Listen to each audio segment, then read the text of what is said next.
കേരളത്തിൽ എറണാകുളം ജില്ലയിൽ ആലുവ പട്ടണത്തിനടുത്താണ് പുരാതനവും ചരിത്രപ്രസിദ്ധവുമായ ആലുവ മഹാദേവ ക്ഷേത്രം. ആലുവ ശിവരാത്രിയിലൂടെ വിശ്വപ്രസിദ്ധമായ ക്ഷേത്രം, മൂന്നിടം തൊഴുന്ന പതിവിലൂടെ ഭക്തർക്ക് പ്രിയമായ അപൂർവ ക്ഷേത്രം, പ്രകൃതി ആറാട്ട് നടത്തുന്ന ക്ഷേത്രം എന്നിങ്ങനെ ഒരുപാട് പ്രത്യേകതകളുള്ള ക്ഷേത്രം കൂടിയാണിത്. പുണ്യനദിയായ പെരിയാറിന്റെ വടക്കേ തീരത്താണിത് സ്ഥിതി ചെയ്യുന്നത്.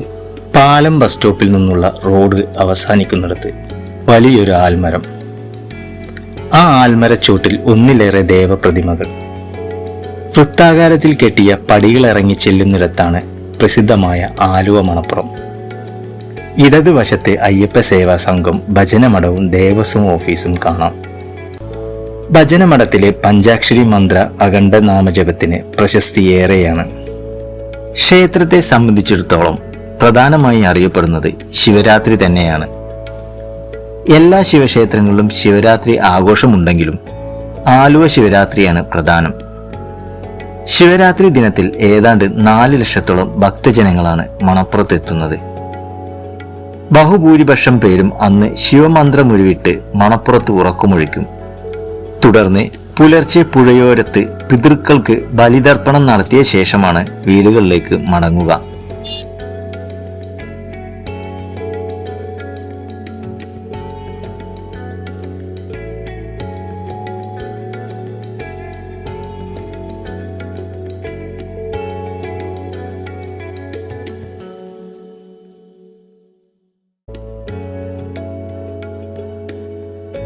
ശിവരാത്രിയോടനുബന്ധിച്ച് 1 മാസം നീണ്ടു നിൽക്കുന്ന വാണിജ്യമേളയും ആലുവ നഗരസഭയുടെ നേതൃത്വത്തിൽ നടത്തിവരാറുണ്ട്. 2008 മുതൽ ഒരാഴ്ച നീണ്ടു നിൽക്കുന്ന ദൃശ്യോത്സവവും ശിവരാത്രിയോടനുബന്ധിച്ച് നഗരസഭ മണപ്പുറത്ത് ഒരുക്കുന്നുമുണ്ട്.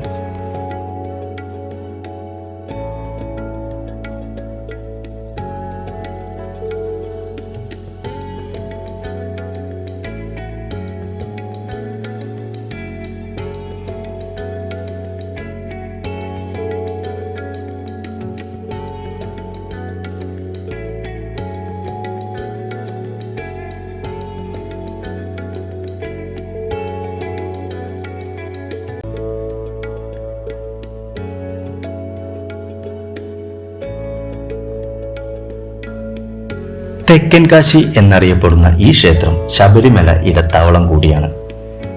ക്ഷേത്രത്തിൽ സ്വയംഭൂലിംഗമായ ശിവൻ കിഴക്കോട്ട് ദർശനം.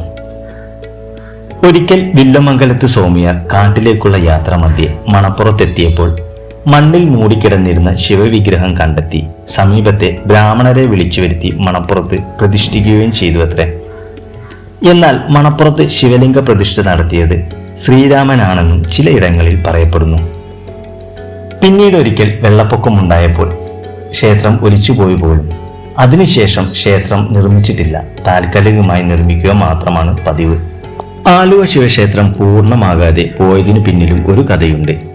ശിവഭൂതഗണങ്ങളാൽ മണപ്പുറത്ത് ശിവക്ഷേത്രത്തിന്റെ പണി നടന്നുകൊണ്ടിരിക്കുമ്പോൾ മഹാവിഷ്ണുവിന് അസൂയ ജനിച്ചു.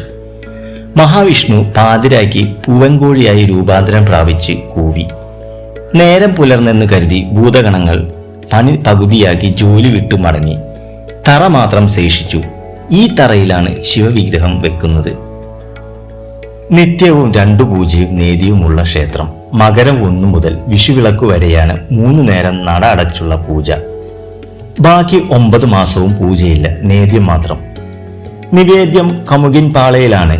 പാളയിലെ നേദ്യം വിശിഷ്ടമാകാൻ കാരണം ആദ്യത്തെ നേദ്യം പാളയിലായതുകൊണ്ടാണ്. മകരം 1-ാം തീയതിക്ക് മുകളിലെ അമ്പലത്തിൽ നിന്നും താഴേക്ക് എഴുന്നള്ളുകയും വിഷുവിളക്കിന് താഴത്തു നിന്നും മുകളിലേക്ക് എഴുന്നള്ളുകയും ചെയ്യും. 3 ഇടം തൊഴുക എന്ന പുണ്യദർശനത്തിലൂടെ ആലുവ ക്ഷേത്രം തീർത്ഥാടകരുടെ മനസ്സിൽ ഇടം നേടിക്കഴിഞ്ഞിരിക്കുന്നു.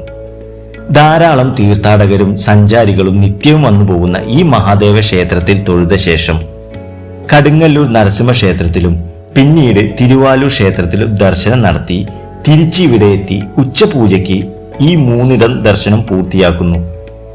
കേരളത്തിൽ 4 അമ്പല ദർശനവും 5 അമ്പല മഹാത്മ്യവും 3 ഇടം തൊഴുന്നതിലും പ്രശസ്തി ഏറി വരികയാണ്. മറ്റു ക്ഷേത്രങ്ങളിൽ നിന്നും വ്യത്യസ്തമായി ആലുവ ശിവക്ഷേത്രത്തിൽ ഭഗവാൻ സ്വയം ആറാടുകയാണ് ചെയ്യുന്നത്. കാലവർഷത്തിൽ പുഴ കര കവിഞ്ഞൊഴുകി മണപ്പുറത്തെ ക്ഷേത്രം പൂർണ്ണമായി മുങ്ങുന്നതാണ് ആറാട്ട്. ഇത് പുണ്യമായിട്ടാണ് ഭക്തജനങ്ങൾ കാണുന്നത്. ആറാട്ട് നടക്കുമ്പോൾ ഭക്തജനങ്ങൾ പുഴയിലെത്തി മുങ്ങിക്കുളി നടത്തും. ആറാട്ട് പായസ വിതരണവുമുണ്ട്. ചില വർഷങ്ങളിൽ 3-4 തവണ വരെ ആറാട്ട് നടക്കാറുണ്ട്. മറ്റു ചില വർഷങ്ങളിൽ ആറാട്ട് നടക്കാറുമില്ല.